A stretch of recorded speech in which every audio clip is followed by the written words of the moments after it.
متوجهين القطاعات الاستخراجيه اللي مهمه ايضا لنوتر تيسي ايكونوميك اللي من خلالها يعود عندنا القدره على استخراج ثرواتنا بار نو كومبيتونس. ما نبغي نطول بين اللي البانel بدا متقاعس. Je veux commencer par essayer de répondre à la question qui a été posée par rapport à la formation dans le domaine extractif. D'habitude, avant de faire un projet d'une institution de formation, on fait ce qu'on appelle l'étude de faisabilité, comme c'est le cas de l'MPG. En 2019, lors de la candidature de M. le Président de la République, Mohamed Chokr Ghazouani, MPG a été parmi les engagements qui ont été pris lors de sa candidature en 2019. Et en 2020 et 2021, on a passé par ce qu'on appelle l'étude de faisabilité de projet. Cette étude a commencé par la consultation de tous les acteurs dans le domaine de mines, pétrole et gaz et tous les acteurs économiques qui interviennent dans ces trois domaines essentiels de l'économie nationale. L'étude de faisabilité a montré le besoin réel de création de cette école. Et sur la base de cette étude, on a fait ce qu'on appelle les spécialisations. Voilà, quelles sont les filières essentielles et Allah on a بداو بيهم. On a commencé par le premier stade, voilà, le first level de formation, la technicité. On peut passer par la technicité. La technicité, les jeunes le bachelier et les jeunes du BT ont besoin de compléter leur formation dans ce domaine. Et l'étude a montré أنه هي هذه filières essentielles هم اللي تحتاجهم السوق في العشرية الأولى من 2022 et 2009. Lors de la création de la stratégie nationale de la formation technique et professionnelle 2004-2029, les axes stratégiques, la stratégie nationale articulate la diversification de l'offre de formation اللي على يدخلوا فيه القطاعات الاستخراجيه اللي هي المعادن والنفط والغاز. نجو للموائمه من دركان le produit qu'on fait former dans l'institution de formation et qui est apte pour la capable de gérer demain ou après-demain les compétences nécessaires ou acquises par les entreprises qui interviennent dans ce domaine. Je peux dire non. لأنه une interactivité entre les entreprises et l'école مازالت محتاجة شوي من تقارب. Je vous donne deux exemples. Le programme de formation qu'on dispose, c'est des programmes de formation répond aux exigences internationales. Nous actuellement on travaille sur la certification d'ISO 21001. Ou bientôt, Inch'Allah Ta'ala, on va l'obtenir. Mais certaines spécialités exigent certaines certifications internationales qui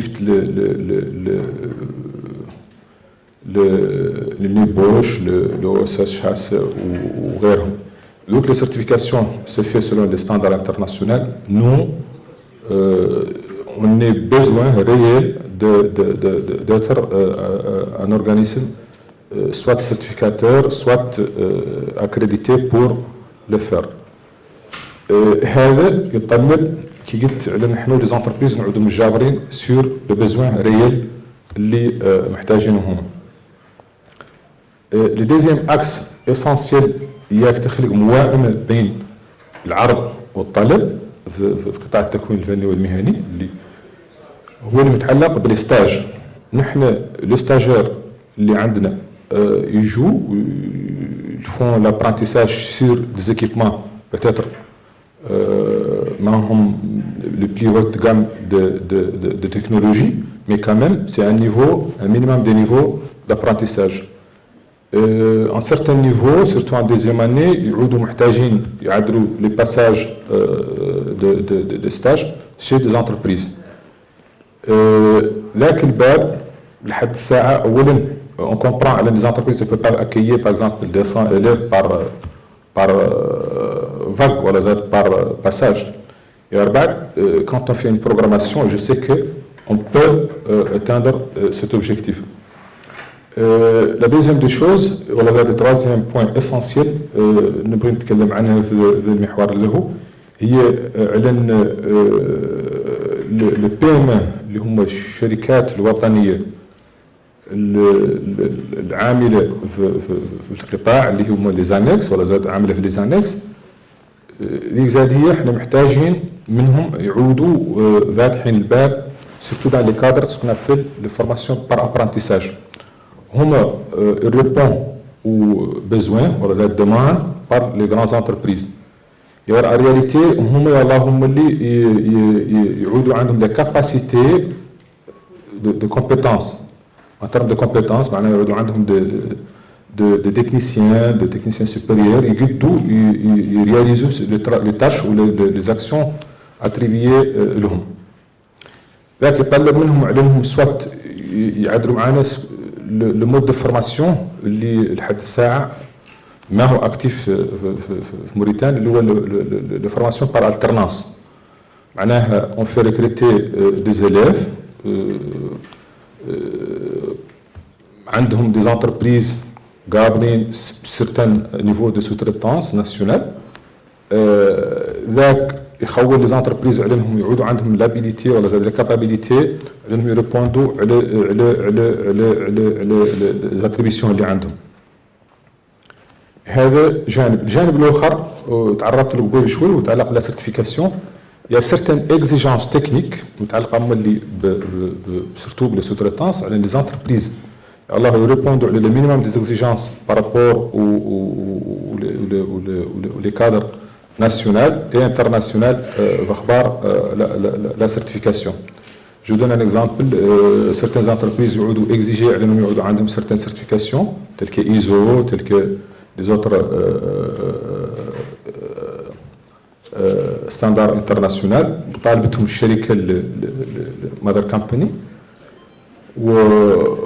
ذاك يطلب منهم اللي عندهم des compétences visées ما هي les compétences techniques des compétences de gestion de l'administration et Allah يعودوا sur mesure عليهم يريبوندوا عليه. En conclusion, je vais dire على la formation surtout par rapport au contenu local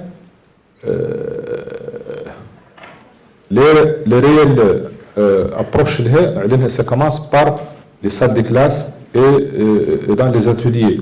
Il ne commence pas les entreprises. بمعنى آخر علمنا منين يعودوا ما عندنا les compétences réelles لأولادنا وشبابنا في les salles de classe ou في les ateliers يعودوا عندهم le niveau de compétences qui les permettent demain l'exercer dans les usines ou dans le offshoring. ما واحد اللي يقعد همت إياها une cohérence بين la formation et le contenu local. Merci. Dans le vif du sujet, comme vous savez, le secteur extractif en Mauritanie, c'est pas quelque chose de nouveau. Ça date depuis son indépendance par les grandes entreprises telles que la SNIM. Et ce secteur extractif se développe et est un élément aussi crucial de l'économie nationale. Mais il faut savoir un élément crucial, c'est que dans les entreprises, d'une manière globale, la compétence repose sur deux éléments essentiels. C'est qu'il y a une compétence technique qui est effective et réalisée par les établissements techniques et professionnels, et une compétence d'expertise est plutôt axée dans l'enseignement supérieur.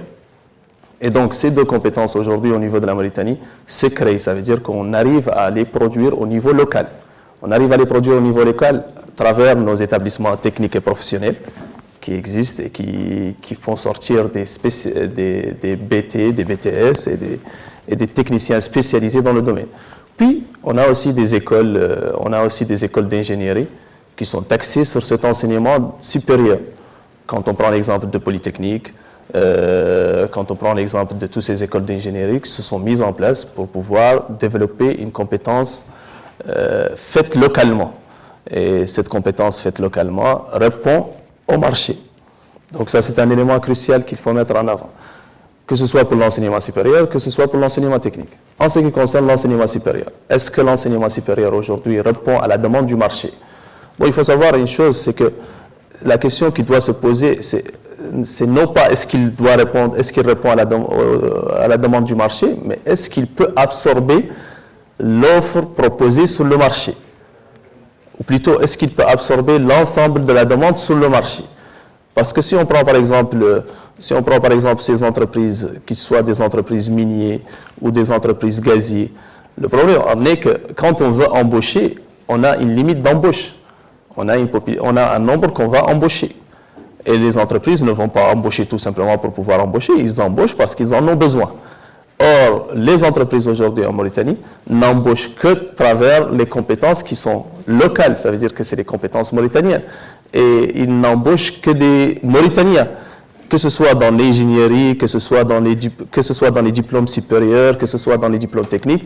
Quand on regarde l'ensemble des entreprises d'extraction mauritanienne, et surtout d'extraction minière et autres, on constate que la majeure partie des cadres supérieurs et des cadres techniques qui sont au niveau de ces entreprises sont des Mauritaniens.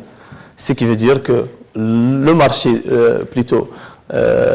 ce que produit l'enseignement supérieur, et surtout l'enseignement supérieur dans ce domaine-là, ces étudiants-là qui sortent sont des étudiants qui rentrent dans le marché du travail et qui sont les premiers placés à s'offrir sur ce marché. Donc ça c'est l'élément que je voulais signaler. Est-ce qu'il y a une adéquation entre la proposition qui est faite par l'enseignement supérieur, ça veut dire la formation effective par l'enseignement supérieur et le marché? Il faut savoir une chose, c'est que l'enseignement supérieur s'actualise dans ses maquettes de formation, s'actualise dans ses diplômes, se met à niveau par rapport à ceci. Et donc, si le marché du travail demande des spécificités, si le marché du travail demande des spécificités, il est de nature que l'enseignement supérieur aussi fait ceci, dans le sens auquel on constate tout simplement que dans l'enseignement supérieur, nous avons des diplômes qui se créent aujourd'hui, c'est des nouveaux diplômes qui n'existaient pas auparavant, et on a des diplômes qui s'améliorent, et ceci est fait par quoi? Ceci est fait par le besoin du marché. Si le marché a besoin des ingénieurs qui sont, je dis n'importe quoi, qui sont spécialisés dans l'intelligence artificielle, ou bien on a besoin des ingénieurs en mécanique qui doivent avoir une notion très importante dans ce domaine-là, nous serons aussi dans l'obligation d'admettre et de faire en sorte que ce nouveau ingénieur qui sortira sur le marché du travail répond à ces critères et à ces conditions. Et donc, pour rester toujours dans le temps, je pense que l'enseignement supérieur en Mauritanie, surtout l'enseignement supérieur dans le domaine d'ingénierie et dans le domaine de technique et tous ces aspects-là, c'est beaucoup développé. Et on a aujourd'hui un contenu local, produit localement. Parce que quand je dis contenu local, nous avons des étudiants qui étudient, nous avons des jeunes Mauritaniens qui étudient à l'étranger. Mais aujourd'hui, à travers le contenu qui est produit sur le marché du travail mauritanien et qui a étudié en Mauritanie, nous avons un contenu qui a un niveau considérable et qui peut concurrencer tout ce qui vient de l'extérieur.